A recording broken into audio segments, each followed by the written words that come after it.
Hello guys. So ito guys, yung exercise na ito is ito po talaga yung nakakalaki ng balakang, ng puwet. Ibig sabihin is bibilog po yung ating balakang, bibilog po yung ating mga puwet guys.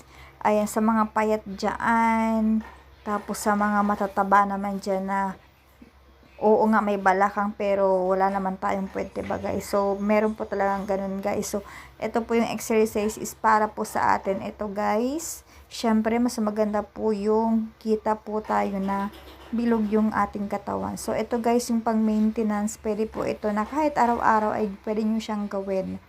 So, parang yung ano nyo guys is nasasanay na rin yung ating muscle.